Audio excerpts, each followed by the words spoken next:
Hello everyone, welcome to all of you. हम लोग आज की क्लास में लॉग और एंटी लॉग सॉल्व करने के लिए जो बेसिक प्रिंसिपल हैं उनको देखेंगे। सबसे पहले कि हम लोग किस तरीके से बेसिक प्रिंसिपल को फॉलो करेंगे। देन हम लोग लॉग और एंटी लॉग निकालना भी सीखेंगे, वो भी बिना लॉग टेबल के। ठीक है, तो सबसे पहले आप लोग बेसिक प्रिंसिपल पे ध्यान दीजिए। फर्स्ट फॉर्मूला हमारा है जो वो क्या कहता है, कभी भी अगर हमें log e दे रखा है तो log e की वैल्यू को हम लोग कैसे सॉल्व करेंगे।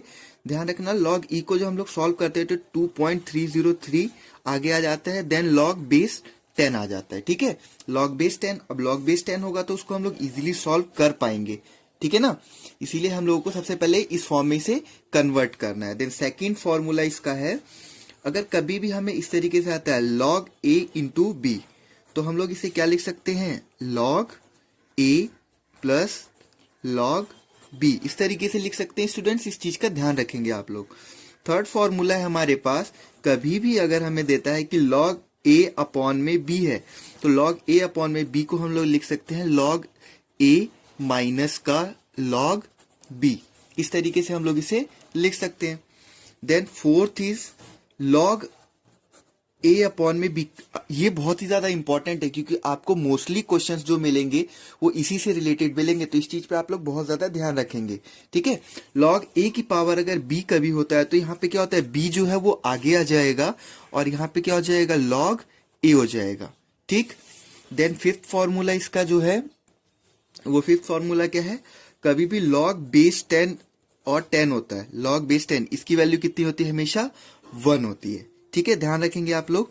और लॉग बेस ई होता है तब इसकी वैल्यू भी कितनी होती है, 1 होती है। ठीक, और एक और इंपॉर्टेंट चीज, अगर कभी भी आपको नेचुरल लॉग ई दे रखा है तो नेचुरल लॉग ई को हम लोग इस फॉर्म में कन्वर्ट कर लेते हैं, लॉग ई की power log base e into e convert कर लेते हैं, इज इक्वल टू ये भी कितना होता है, 1 होता है।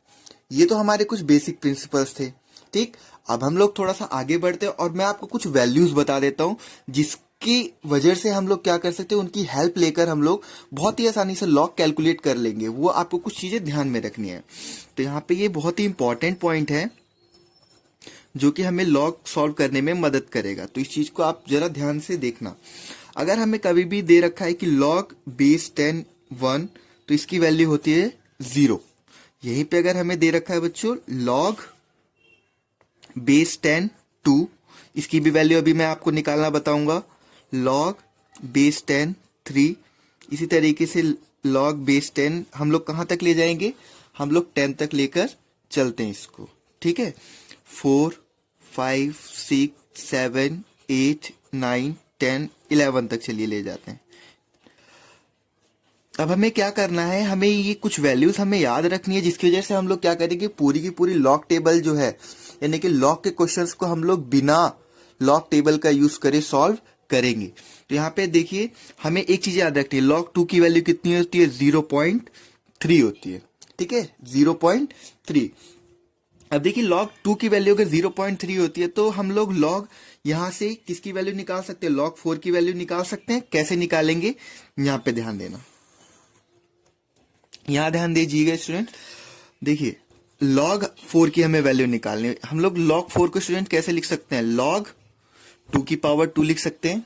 ठीक है, आपको मैंने एक फॉर्मूला भी बताया था थोड़ी देर पहले, वो क्या था कि पावर यानी कि log a की पावर b, तो b आगे आ जाएगा यानी 2 आगे आ जाएगा log 2। तो यहां से जब आप वैल्यू निकालेंगे तो log 2 की वैल्यू कितनी है, 0.3, तो log 4 की कितनी आ गई, 0.6। तो हम लोग यहाँ पे क्या लिख देंगे, log 4 की वैल्यू 0.6 लिख देंगे। ठीक है, अब इसी तरीके से अगर हमें log 8 की वैल्यू निकालनी है तो log 8 की वैल्यू हम लोग कैसे निकालेंगे, log 2 की पावर 3।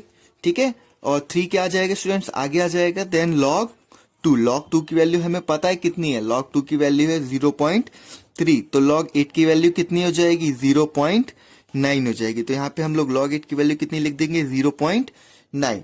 आपको एक ही याद रखना है। और देखिए, कुछ चीजें यहाँ पे जो बेसिक हैं वो याद रखोगे। log 3 की वैल्यू कितनी होती है, 3 और 6 के बीच में होगी, तो हमें पता है 3 और 6 के बीच में कितनी होगी, लगभग 0.47 के आसपास ये होती है।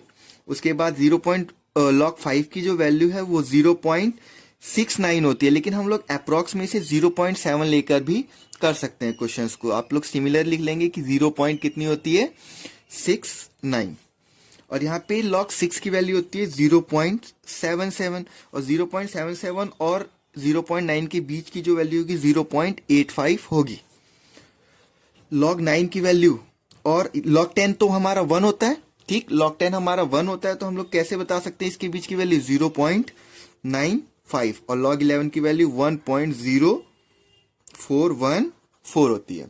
ठीक है स्टूडेंट्स, अब हम लोग देखते हैं कि कुछ और बेसिक कॉन्सेप्ट इसके, जैसे कि अगर आपको कभी दे रखा है कि log 10 की वैल्यू निकालना, log 10 की वैल्यू आप लोगों को पता है कि log 10 की वैल्यू कितनी होती है 1 होती है। ठीक है, अब हम यहाँ पे थोड़ा सा ध्यान देंगे, अगर हमें कभी दे देता है कि log 100 की वैल्यू हमें निकालनी है, तो log 100 की वैल्यू के लिए हम लोग क्या लिख सकते हैं, यहाँ पे लिख सकते हैं हम लोग log 10 की पावर 2 लिख सकते हैं, और log 10 की पावर 2 हमने फॉर्मूला पढ़ा था, log a raise to power b में क्या हो जाएगा, पावर आगे आ जाएगी, तो यहाँ पे क्या हो जाएगा log 10 हो जाएगा। ठीक है, तो 2 आगे आ गया, तो 2 इंटू log 10 की वैल्यू कितनी 1, यानी कि log 100 की वैल्यू कितनी हो गई 2 हो गई। ठीक है, अब देखिए इसी तरीके से अगर आपको दिया है कि log 1000 की वैल्यू आप निकालो, तो log 1000 के लिए हम लोग क्या ले सकते हैं, log 10 raise to power 3, log 10 raise to power 3 में क्या हो जाएगा कि 3 आगे आ जाएगा, देन log 10, और log 10 की वैल्यू कितनी होती है 1 होती है, तो log 1000 की वैल्यू कितनी हो गई 3 हो गई। ये तो हमारे बेसिक हैं जिसको हम लोग फॉलो करेंगे और लॉग के क्वेश्चंस को सॉल्व करेंगे। यहां तक हमने बेसिक कॉन्सेप्ट क्लियर कर लिया है, और नेक्स्ट वीडियोस में हम लोग सीखेंगे किस तरीके से हम लोग लॉग निकालेंगे। Thank you for watching the video.